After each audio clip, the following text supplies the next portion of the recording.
Ave Maria in the Afternoon is a co-production of Ave Maria Radio and EWTN Radio and carried across the EWTN Global Catholic Radio Network.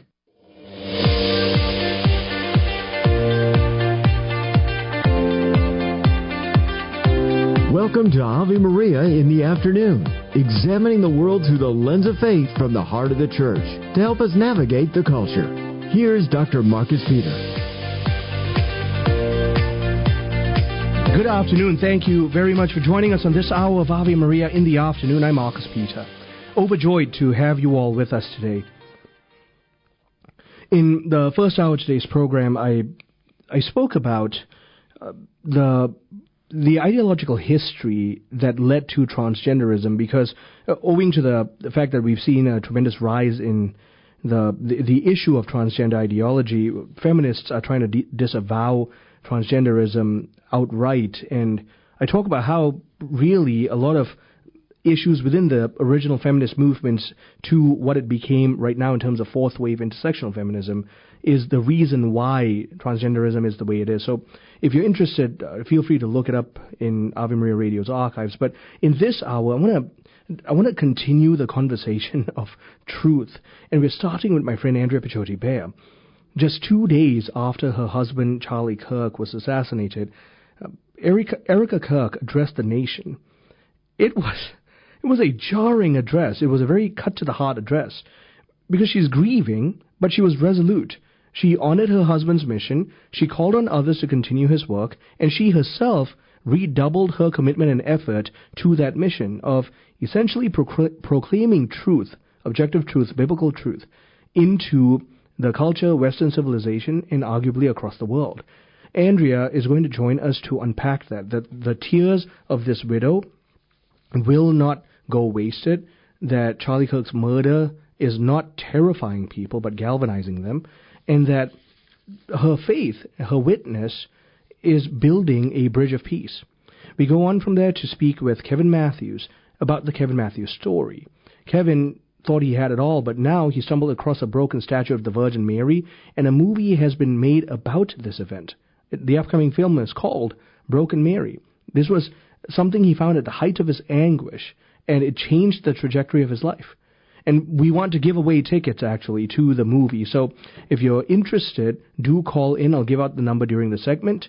And then finally, we speak with Joanna Bogle, because England is turning a tide. The British royal family held its first Catholic funeral in, frankly, history since its anti-Catholic movements. And there's plenty to talk about. All this after the headlines. Thanks, Marcus. Good afternoon, everyone. This is your Ave Maria Radio News for Wednesday, September 17th. It's the Feast of St. Robert Bellarmine.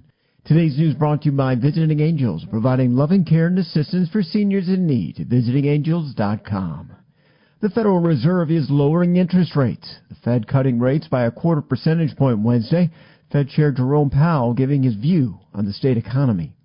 We've done very large rate hikes and very large rate cuts in the last 5 years. And you tend to do those at a time when you feel that policy is out of place and needs to move quickly to a new place. That's not at all what I feel, certainly. It comes as President Trump has called for the central bank to lower rates for months. Stocks finished mixed, with the Dow up 260, the NASDAQ down 70, and the S&P down 6 points.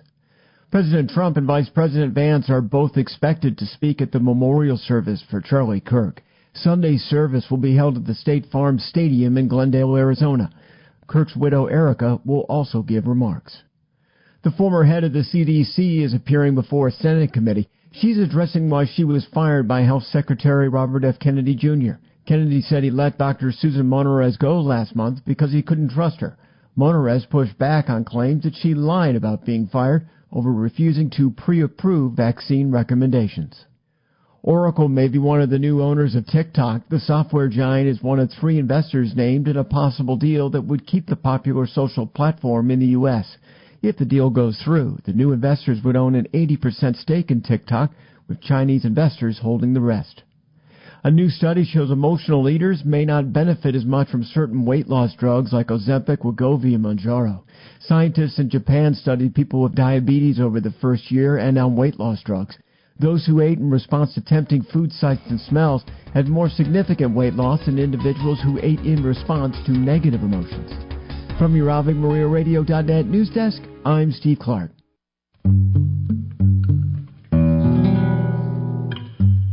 Good afternoon and welcome back. I'm Marcus Peter. Blessed to be joined by Andrea Pichotti-Bale, legal analyst for EWTN News and director of the Conscience Project. You can follow her work at conscience-project.org.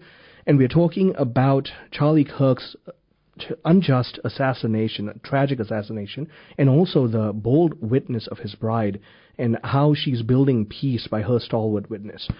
Andrea, thank you so much for joining us. How are you?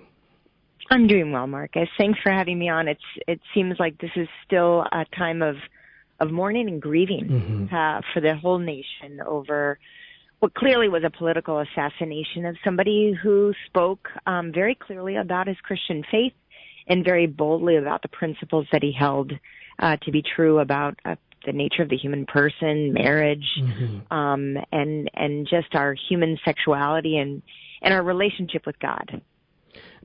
Andrea, you, in a lot of ways, you and Charlie Kirk, your work have a tremendous amount of overlap. You, as a legal analyst, to be sure, but also as a stalwart defender and preacher of biblical and natural truth in all the spheres that you participate in. Can I ask you to personally comment on the event itself, what you went through when you found out, and how it's impacted how you view your continued work? Thanks, Marcus. I think like many Americans, when we heard the story that the news that Kirk had been shot, we remember where we were. I was in carpool lane, thinking of my two youngest. I always feel like I'm carpooling from one place to another. And, they attend a Christian classical school right outside of Washington, D.C., very tender, very beautiful, much like the school that was in Tennessee last year that suffered a mass shooting. And so the school community, also, the students range in age, the same age of the students in Assumption, Minneapolis, the Catholic school, where their all-school mass was kind of shattered by another, kind of very, very mentally ill person looking to harm innocents. And so it was a shocking moment to hear of another kind of shooting happening of somebody who was not, in the Army, not prepared to be in any kind of physical battle, was definitely just engaged in a battle of ideas on a college campus. I had just sent my number 6 daughter off to college. She started late. They're in a trimester system that starts a little later, and thinking about she's walking into an environment, a college environment that should be a robust exchange of ideas, freely exchanged, and here these college kids were in that environment hoping for that experience and having that shattered with violence. So there was a lot of feelings that I had of just frustration and helplessness. I think a lot of people felt that, and a really great sense of loss and shock that these moments of violence are becoming more and more frequent, and are a reflection of kind of a divisiveness that isn't one that's American, but one that's turned violent. And what saddens me is you and I talk so much about First Amendment rights, and the fact that they're constitutionally enshrined means that it's a hallmark of a free and virtuous nation, that liberty ostensibly guarantees that because that right comes from God. But for that kind of free speech, religious as well as natural truth, to be met with gun violence is not only jarring, I think it signals a watershed moment in the Republic. Yeah, Marcus, I think that I would hope that it's kind of waking all of us up, right? That we have to think about ideas and not about the person that holds those ideas as an enemy, but an idea that we need to either learn from or help convince somebody else, especially when it's in matters of truth, and that there are some things that are just simply opinable as well. And that's okay. That you can still love and respect a person who holds an opinion that's different than yours when it's not in matters of truth. And even when it is a difference of perspectives on truth, we still love the other person. and we want their good. And so I think that this should be a chance to kind of bring us closer. Unfortunately, the last few days we've seen many people actually celebrating Kirk's assassination, and even my daughter in college said she found that she hadn't been following Kirk in any regularity, but that there were classmates of hers that were smirking, or some even celebrating, and that was just kind of a shocking moment. And I had to give that counsel that parents give to children, saying, look, you know what, this comes from a place of deep ignorance. Right. And the ignorance is they don't understand that they are loved. And they're loved by a Father in heaven. And if you celebrate the death of anyone, it's really because you don't understand that they too were created by a loving Father in heaven. You know, that's that's about as profound and anchoring thought as any we can have when considering this event.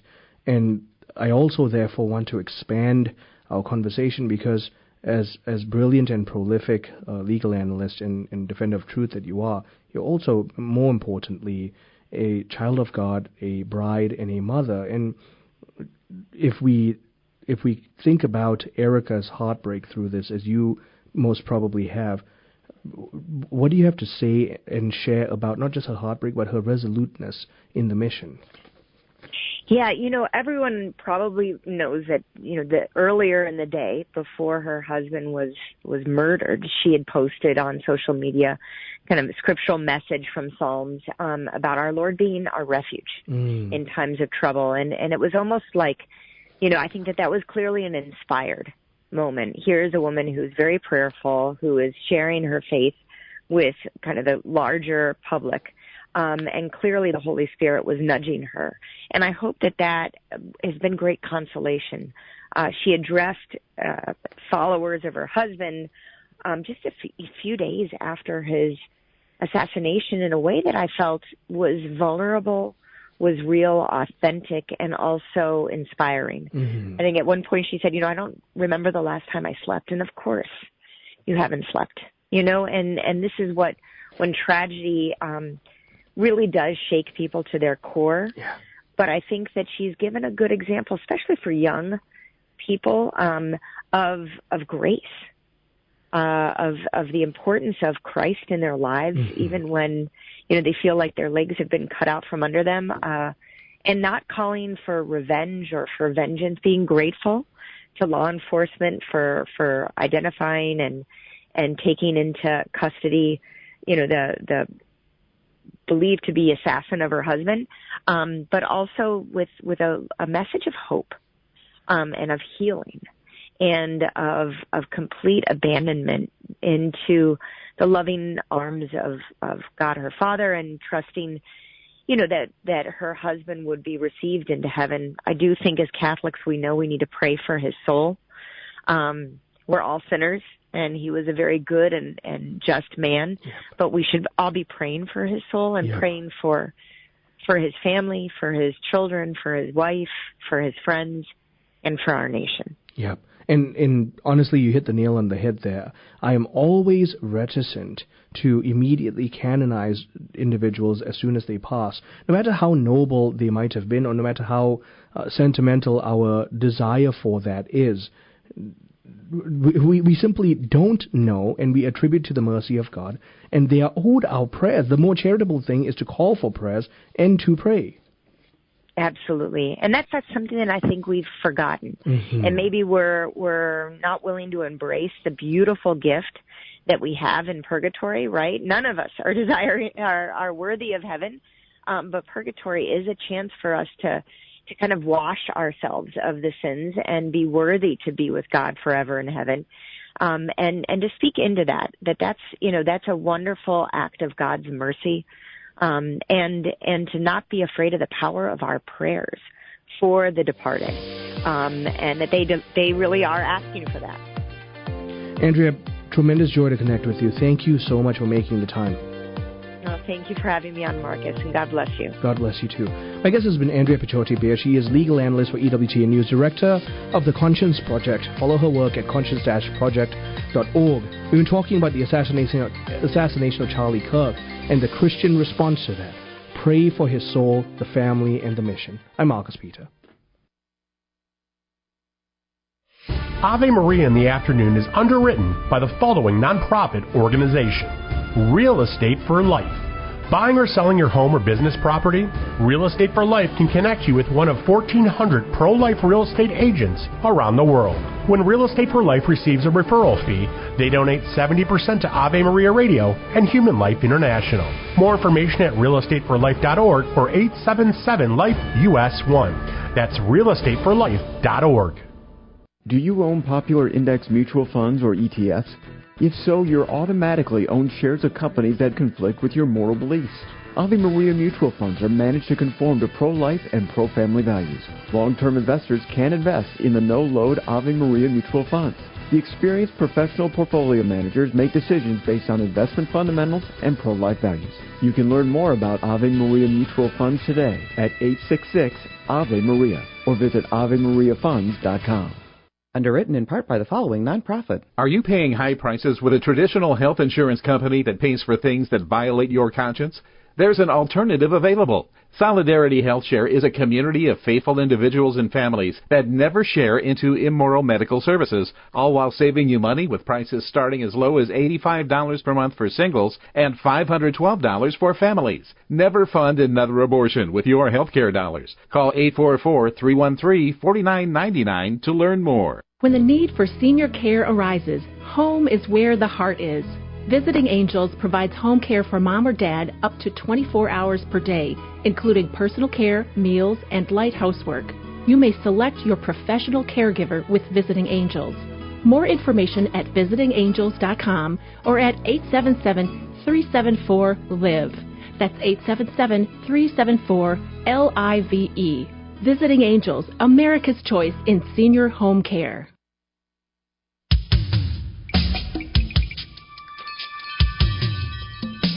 Good afternoon and welcome back. I'm Marcus Peter.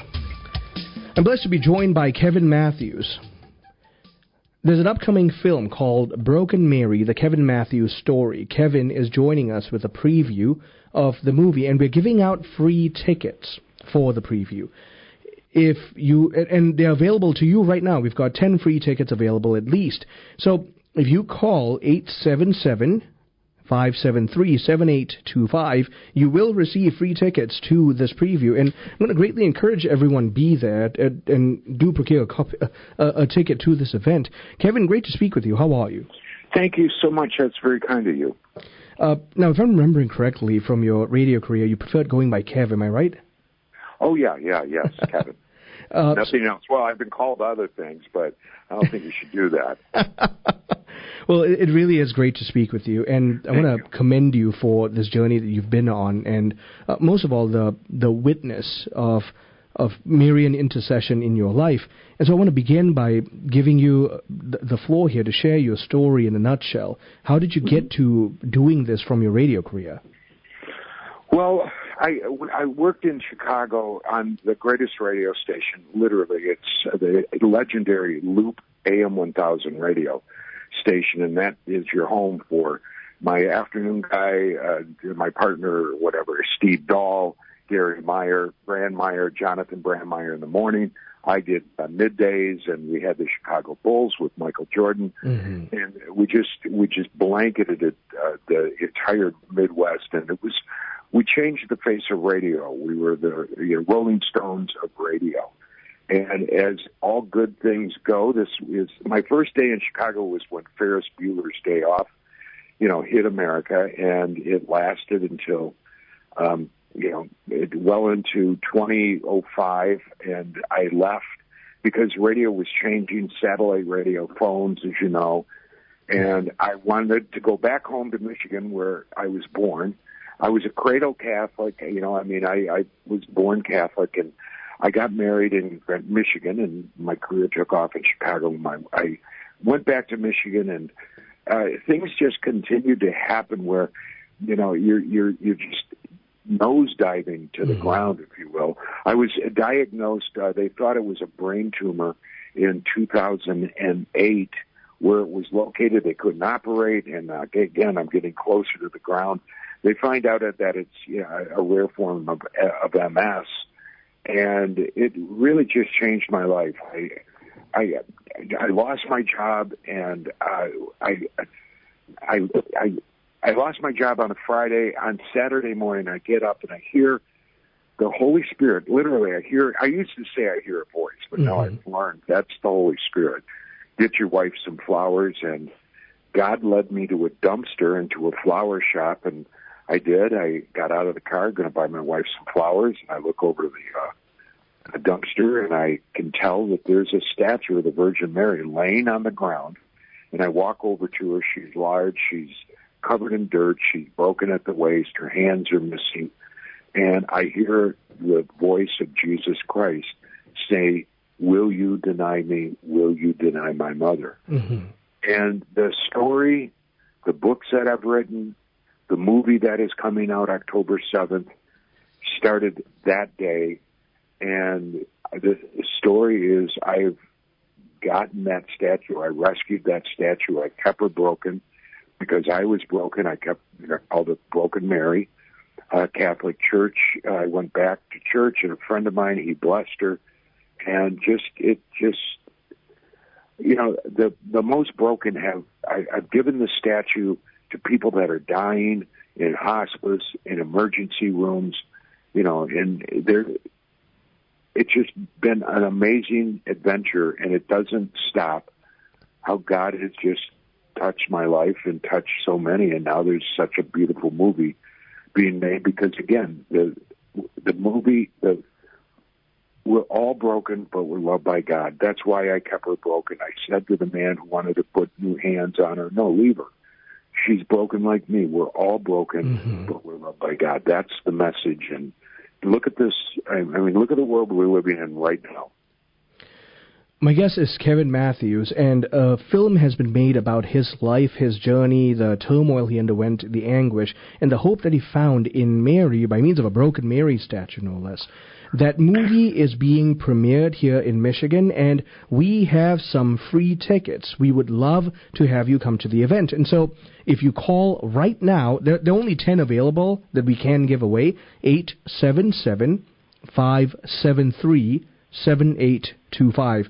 Again, that's 877-573-7825, and we're only giving them away during this segment. So if you're going to call and procure those tickets, I'd recommend you call now. Once again, 877-573-7825.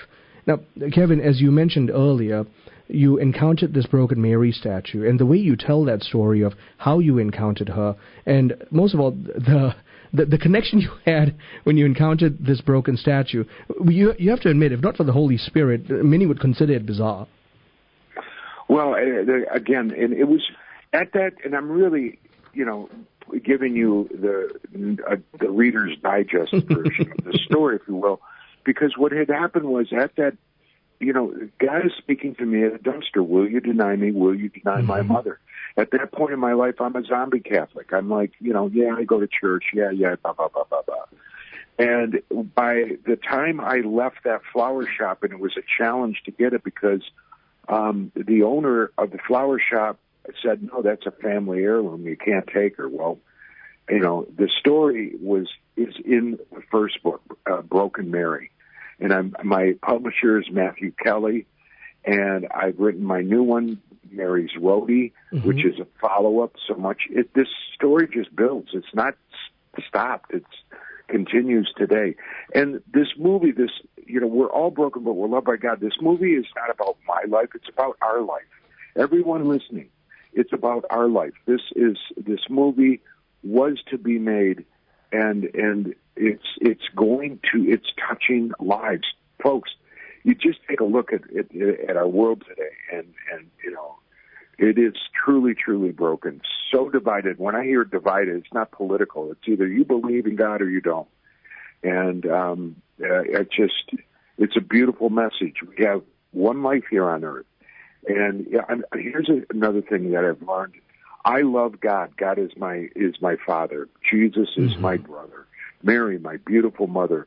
And God does not send us to hell. We do. Yeah. And, God didn't hate me and give me MS, or he doesn't give kids cancer. God is a loving God. And we send ourselves to hell. We do. And we until as we breathe on this earth and walk on this earth, you have a chance to repent. And repent means change. You got to change. There's a lot of people who believe in God, but are they obeying God? And that obedience of God is modeled after Mary's own yes to the Lord, which you, as I've noticed since your anguish, you really have been trying to witness to that. Can you speak to that briefly? Well, it's so true. Mary's a human being. Her husband, Joseph, human being, Jews on earth. And, I've really thought about this and read about this. Mary's, we're given freedom by God. God says, do whatever you want. There's a consequence. Believe in me. Don't believe in me. And here the angel Gabriel comes to Mary and asks her, will she be the mother of Jesus Christ? And the heavens are filled. God is in heaven waiting to hear. Mm-hmm. Is she going to say yes, or is she going to say no? What if she would have said no? No, she said yes. And, we all are given, are we going to love God, serve God, or aren't we? Right. And I love the rosary. The rosary, people don't understand it, or, I've had other religions say, it's not the gospel. Yes, it is the gospel. It's Mary's umbilical cord. It's how she fed Jesus and me the teachings of Jesus. Kevin, real joy to speak with you. Really blessed. Yes. Thank you for making the time. My guest has been Kevin Matthews. He is a prolific radio host and now shares his conversion story in Broken Mary, the Kevin Matthews story. Find out about how to watch it yourself. Thank you. I'm Mark. Today's programming on 990 WDEO is brought to you in part by a gift from our day sponsor, Brandon, who would like to pray for the conversion of his brother Gerard. Let's ask St. Augustine and Blessed Father Solanus Casey to intercede for Gerard that he may come to know Jesus. You can be a day sponsor too. Just pick up the phone and call toll-free 1-877-288-1077 and say, I want to be a day sponsor. You like pizza? Me too. And for that, we can thank our friend, Tom Monahan. First, he starts with $900 and opens one pizza shop. Then it's worldwide, thousands of shops. But all this was just a warm-up for his greatest achievement yet. He built a university. God inspired Tom to build up generations of men and women who have a hunger to reach the world for Christ. This place is Ave Maria University. Visit avemaria.edu to see what's next. Ave Maria School of Law is the Roman Catholic law school in the United States. Consistently ranked in the Princeton Review as one of the best and most conservative law schools, as well as pre-law's most devout law school. Ave Maria School of Law provides a traditional legal education while emphasizing how the law intersects with the Catholic intellectual tradition and natural law philosophy. Ave Maria School of Law, unabashedly Catholic, consistently excellent. For more information, visit avemarialaw.edu. Light of the East, weekends on Ave Maria Radio. I am Father Thomas Loya. This week on Ave Maria. Have you noticed that more young men are showing up in church these days and becoming more active? A number of these men are looking to the eastern lung of the church. What is it that is attracting them? Now on Ave Maria Radio's newest FM stations, 105.5 FM in Southfield and 107.9 FM in Ann Arbor. I was a teenager watching my mom and grandmother and aunts play cards. My grandmother looked at me as I served tea, and she asked me in her native tongue, spoken Chaldean, "Whose daughter are you?" She knew I was a granddaughter, but she didn't remember who my parents were. It was the first sign we knew my grandmother was suffering memory loss. Nearly 15 years followed, a slow decline as Alzheimer's stole her memories. A few years after that first incident, she was watching a movie and told me it was Ben-Hur. I knew it wasn't. I tried to explain that to her, but she insisted. I called my mom on the phone to explain to my grandmother that what she was watching was not Ben-Hur. My mom replied, Vanessa, is Charlton Heston in the movie? I said, yes. Then to my mom, it's Ben-Hur. What my grandmother loved more than movies was her faith, Jesus Christ. We communicate memories to remind us that even when the body dies, the spirit lives on. This has been a Christ-Centered Communication Message. I'm Vanessa Denha-Garmo, a communications evangelist and host of Epiphany. This program brought to you in part by Ave Maria, Florida, a big kind of small town where golf carts take you everywhere and there's always something fun around the corner. Discover championship golf, resort-style amenities, and a town center full of shopping and dining. With Ave Maria University and Ave Maria Catholic Church at its heart, it's a community full of connection and charm. More than 25 model homes are available for viewing. More information can be found at AveMaria.com. That's AveMaria.com. Underwritten in part by this not-for-profit. Hi, this is Mike Ditkin. Hey, this is Brian May. Hi, I'm Chris Farley. You're listening to the Kevin Matthews Show. I thought he was insane. A lot of people thought he was insane. Nobody could touch us. We had 10 million people listening to us a week. That was my past. If you would have told me I'd be carrying around a broken statue of the Virgin Mary, talking about God, I'd say, are you high? Broken Mary, the Kevin Matthews Story. In theaters one day only on Tuesday, October 7th. Tickets at brokenmaryfilm.com.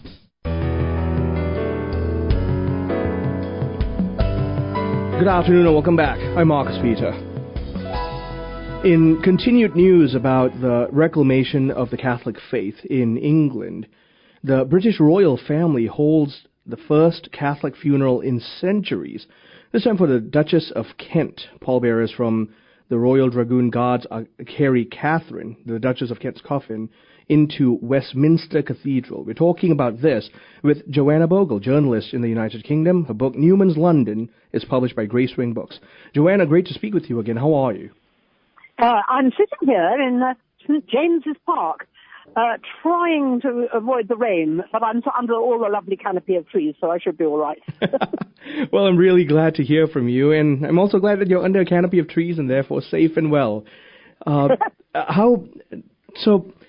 need to ask you about the sense of the pulse when the Duchess of Kent's coffin was brought into Westminster Cathedral. All of this is very deeply symbolic. They mean quite a lot. So I'd like to know what's going on the ground there.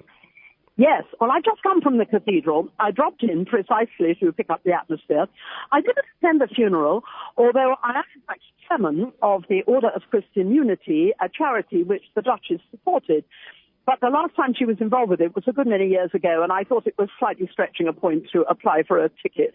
And I, in fact, had another engagement in Oxford today, and yesterday, and on Tuesday evening when the coffin was brought in.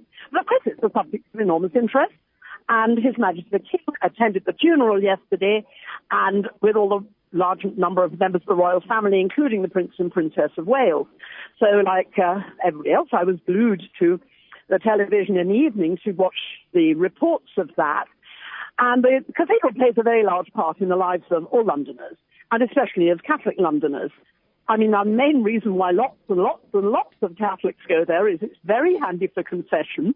And, 2,000, 3,000, 4,000 people go in there every Sunday for the large number of masses. Mm-hmm. So the cathedral is a huge part of our lives. But in recent years, it's become a large part of the lives of more and more Londoners. It really came away from the shadows, if I can put it like that, because at one time it was behind a whole row of offices in Victoria Street. That's the main street that leads down to Westminster Abbey and the Houses of Parliament. He's knocked down and a rather ugly block of offices erected, but he's opened up what we rather grandly call the piazza in front of the cathedral. So this wonderful building became evident to lots of people who hadn't really known it was there. We've had two wonderful papal visits. Her Majesty the Queen, that's our late Queen, much beloved late Her Majesty Queen Elizabeth II, visited on the cathedral's 100th anniversary, and here we are with the King coming for Mass. So it is a bit of a landmark, and the King is a very, very popular figure. We all love him. We love the Prince and Princess of Wales, and they did everything beautifully. And there they were, turning up for a Mass and being greeted by the Dean, Father Vladimir, and the team at the cathedral, whom I know well. I know the Dean, and, all of them, and it was lovely to see them all doing it properly. His Majesty was greeted appropriately with a bow and so on, and everyone felt, well, I can only say, very relaxed, solemn, because this was a funeral. And the late Duchess was, in general, a very popular figure, associated with lots of charitable work, and she was known, of course, to be a Catholic. So she was the wife of Prince Edward, and he was the Duke of Kent, hence, yes. Duchess of Kent. And her conversion into Catholicism, of course, she wasn't born into Catholicism. She was born into Anglicanism. Can you just share the story of her conversion? It was a bit of a public event. Yes, you see, everything's changing in things in Britain in the sense that what at one time would have been very controversial was by the time the Duchess converted in the 1990s, it was something that was considered a deeply personal spiritual journey for her. And everyone would have recognized that. And I don't recall any sort of public resentment, but there was a great deal of interest. The first prominent member of the royal family to convert. Her children have also been are Catholic. I don't know the extent to which they practice, not something we discuss or anything like that.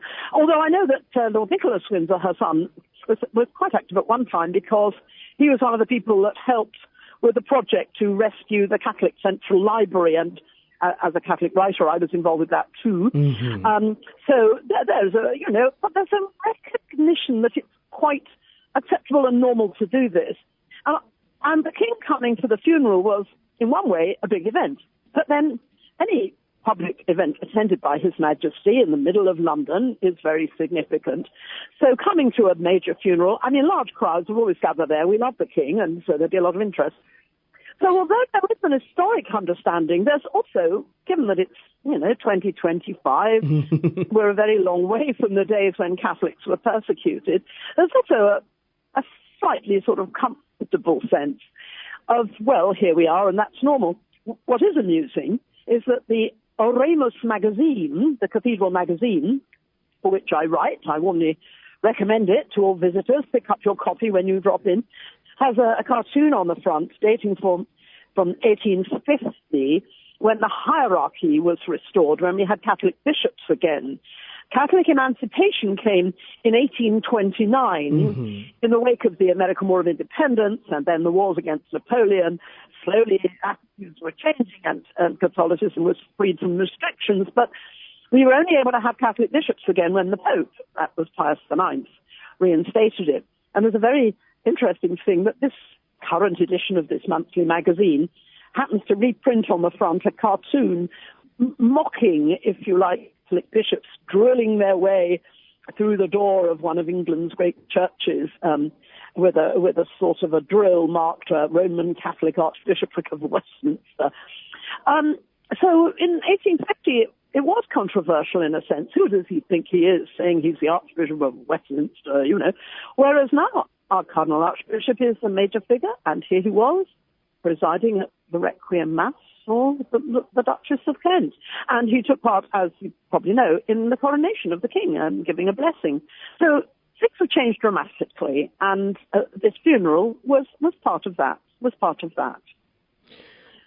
Considering all of this, one of the things that has been going on in my mind about this funeral is in 1701 you had the Act of Settlement, 1688 the Glorious Revolution, and so Catholicism was actually barred from the royal bloodline. And so this event with the Duchess of Kent has become a really public statement on multiple levels. Yes, it's also come, of course, at a time when the Anglican Church is in some disarray. Right. Largely, yes, I would say largely because of the ordination of women and then, in particular, the creation of lady bishops. And this has caused a much bigger crisis in the Anglican Church than many people were prepared to understand at the time. And the cosy feeling in England as well, I don't know who I am, but I know I'm Church of England, right. has changed. Yeah, it's just sort of silly stuff, and lots is changing. And the Catholics continue to have a certain confidence in who they are. Of course, I know, and probably lots of listeners know, lots of people who say, oh, yes, I'm Catholic, and then they say something like, well, of course, I don't go to Mass all the time, or something like that.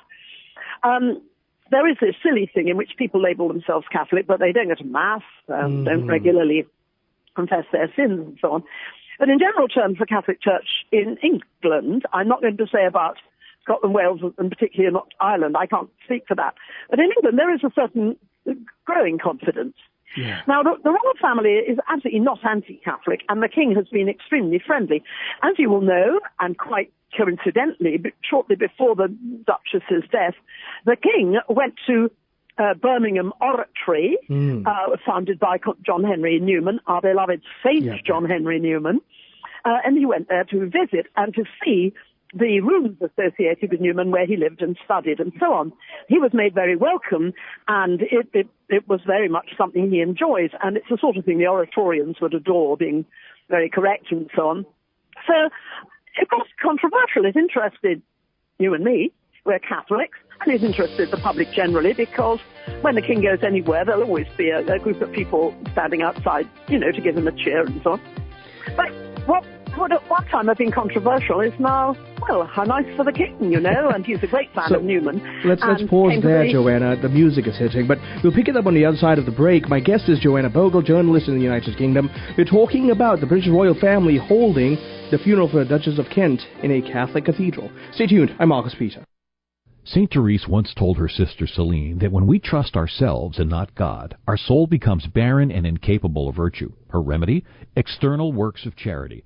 We all try to do it on our own sometimes without asking for God's help. At St. Paul Evangelization, we suggest sharing the gospel with someone who needs it. Check out streetevangelization.com to find a team near you where you can share the love of Jesus. If there isn't one in your area yet, perhaps God is calling you to start a team in your city. To learn more, visit streetevangelization.com. Beckway Door is a top provider of garage doors as well as home entry, patio, and storm doors. Locally owned since 1978, we give free, no-pressure quotes at prices 20% lower than most competitors, and often provide same-day service for garage door repairs. Mention Ave Maria Radio for 10% off the replacement or service of your garage door or the installation of new exterior doors. Visit BeckwayDoor.com. That's BeckwayDoor.com. What are the three parables Jesus tells about prayer in St. Luke's Gospel? The first is what the Catechism calls the importunate friend. This is the friend who wakes a pal at midnight in order to borrow 3 loaves of bread to feed a visitor. The second parable the Catechism labels the importunate widow, who persistently pleads for her rights from a reluctant judge till the wearied judge rules in her favor. This parable illustrates the need to pray always and with the patience of faith. Jesus closes this parable with the poignant question, when the Son of Man comes, will he find any faith on the earth? The third parable centers on the Pharisee and the tax collector, commending the tax collector for his humility because he asked God to be merciful to me, a sinner, a prayer which the Church adopts as its own.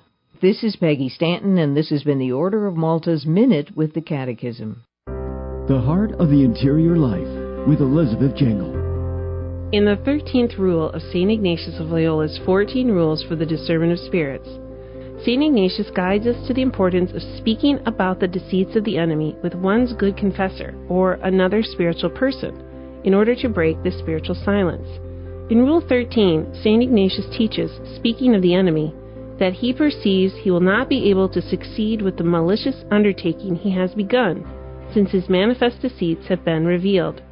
Father Timothy Gallagher writes, his teaching is very clear. If dedicated persons are spiritually burdened by the enemy's wiles and persuasions, they are to speak of these with an appropriate spiritual person, knowing that, in doing so, they will progress toward freedom from those wiles and persuasions. What spiritual burden are you seeking freedom from today? For more information, visit AveMariaRadio.net. Hi, everybody. Dr. Ray Garendi here. As a father who has helped homeschool my 10 children, I know the challenges you face. That's why you should check out Sylvan Learning Centers for personalized support tailored to your child's unique needs. Expert tutors in math, reading, and writing provide fun, interactive lessons with both in-person and online options that fit seamlessly into your homeschooling routine. Visit sylvanlearning.com. Mention Dr. Ray for 10% off at participating centers. Hi, funny. Did you ever call Mighty Dog Roofing of Ann Arbor for that free roof inspection? I knew I forgot something. Roof leaks can cause mold buildup or even roof collapse. Protect your family today by calling local Catholics Dan and Mary Flanagan at Mighty Dog Roofing for a free inspection of your roof, siding, or windows. Mighty Dog Roofing, 734-224-4916. That's 734-224-4916.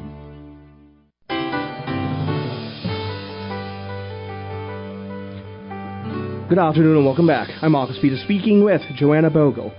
A recent event in English history will stand as a kind of symbol of the turning of the tide against anti-Catholicism, and that is the funeral of the Duchess of Kent at Westminster Cathedral. This is on September the 15th of this year.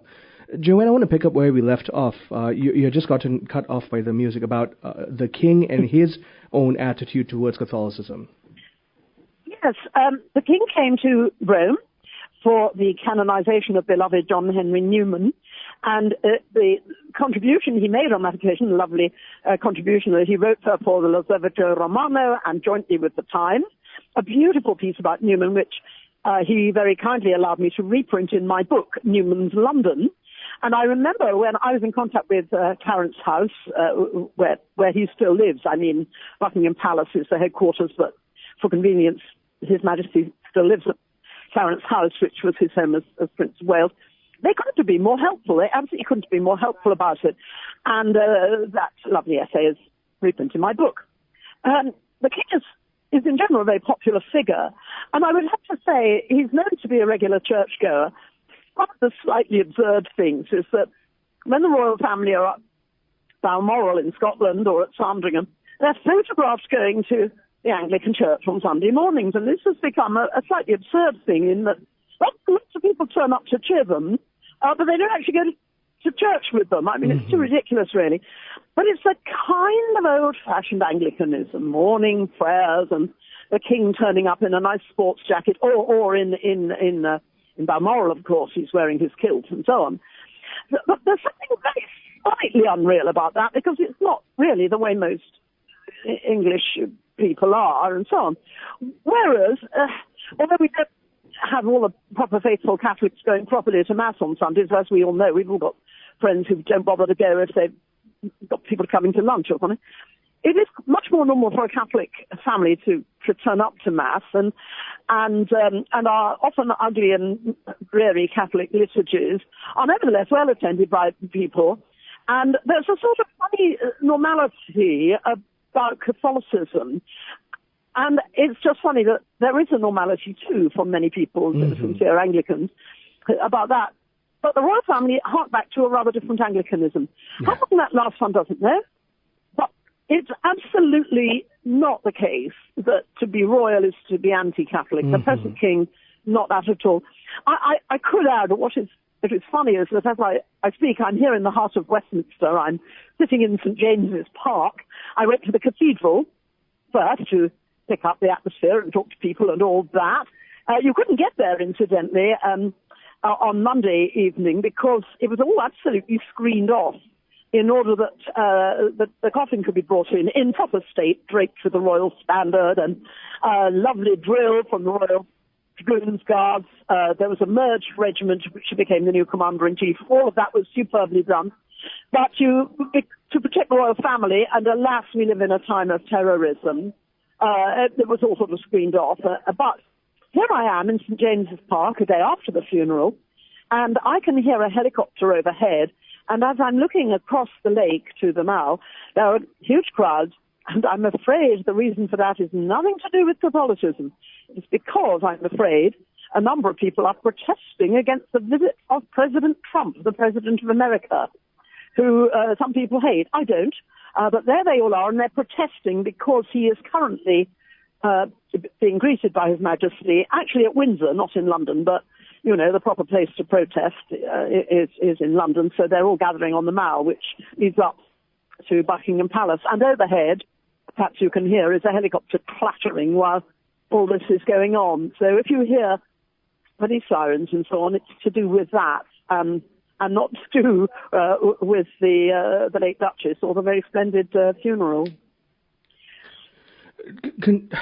In that light, then, one of the things that I have been thinking about, based on what you've said about the king, is how much did the late Queen was more than just a monarch and a symbolic figure. She was also a tremendously astute diplomat, and so she organized meetings with popes during her reign from John the 23rd onwards.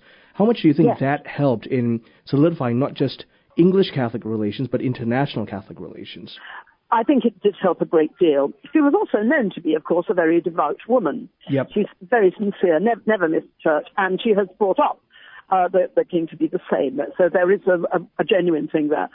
And when first beloved John Paul and then beloved Pope Benedict came to Britain, they each had a meeting with the Queen. And in particular, the visit of Pope Benedict was a state visit. Her Majesty invited him. And when you go to Westminster Cathedral, you walk in the main door, you walk across the stone that commemorates this, which says in Latin that Pope Benedict came to our country at the invitation of Her Majesty Queen Elizabeth II, all of this in Latin, when he came for the beatification of John Henry Newman. And given the role of the British monarchy worldwide and our language and our history connected with once the British Empire and the still significance of the monarchy in Australia and Canada and much more, yes, the role of the British monarchy in the emerging new developments between Catholicism and the Church of England is enormous. And, we can never predict the future, and anyone who tries looks silly. But I've got my own understanding, as I'm an enthusiastic Catholic, and I'm in London, and I'm very active with Westminster Cathedral and this and that.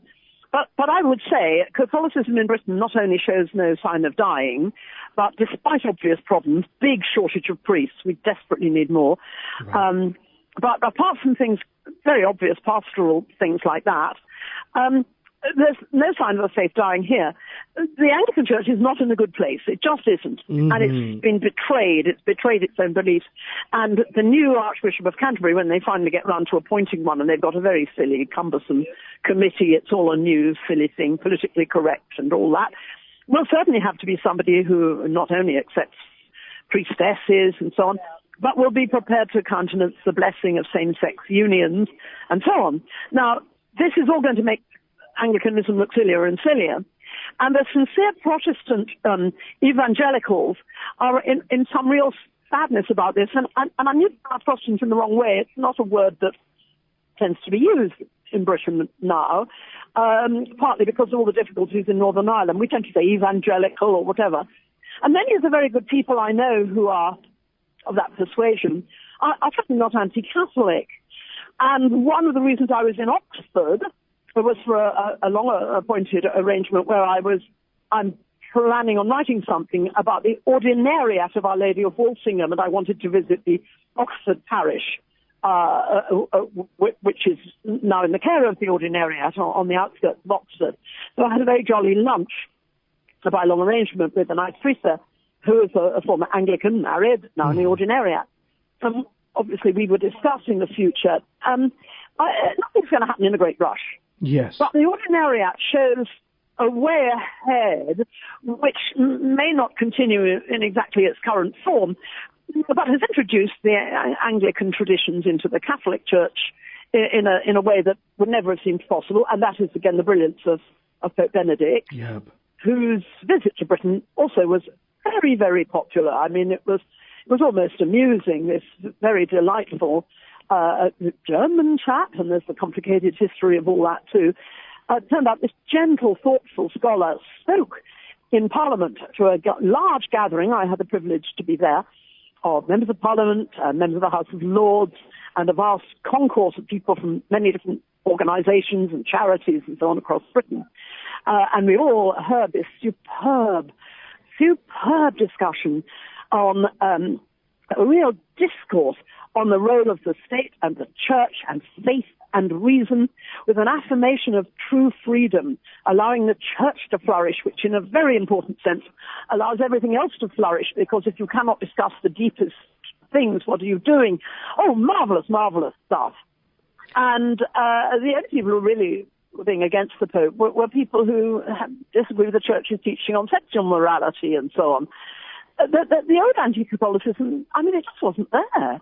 So we've got a new chapter that has opened, and it is rather nice that the royal family are doing this so very nicely. Mm-hmm. Where we don't know is where it goes from here, and an awful lot depends on Catholics in Britain simply, as beloved John Henry Newman told us, to live our lives well in a godly way, to teach the faith without arrogance, but knowing where we stand, what we believe and what we do not, and also to be active in works of charity and in educating the children and in honouring our history. Just let's get on with that, and who knows, the Lord will provide the rest. I agree with you. We don't know what the future holds, but pursuant from the reality of Anglican fragmentation, I wonder if, again, I'm not trying to be presumptuous here, but I wonder if all of this is signaling a return to the fullness of English Christian tradition in the Catholic faith. I think so, but it's always difficult to say exactly what we mean by that. And when the hierarchy was restored in 1850, as I've indicated, there was a great deal of controversy at the time because Queen Victoria is said to have exclaimed, "Am I Queen of England or am I not?" This idea that somebody would announce that they were the Archbishop of Westminster seemed rude, given that anybody calling himself an archbishop would have to be Anglican. But now it's terribly normal. And our cardinal is routinely mentioned and quoted in some sort of public life. And it's as likely, indeed, at the moment, slightly more likely, that some Catholic event will attract attention, partly because the Anglican Church doesn't have an Archbishop of Canterbury at the moment. And yes, Catholics, in a way, are more important than the numbers indicate. As I've suggested, the numbers are really quite substantial. It's the biggest single Christian denomination. But we, to use the cliche, punch above our weight because we have the Pope. There's a lot of interest in Pope Leo. And because we are worldwide. And because modern history, and I'm thinking in particular of some excellent work by very, very good historians who become very So we'll have to stop there, Joanna. I'm so sorry. My guest has been Joanna Bogle, journalist in the United Kingdom, and we've been talking about Anglican Catholicism. I'm Marcus Peter.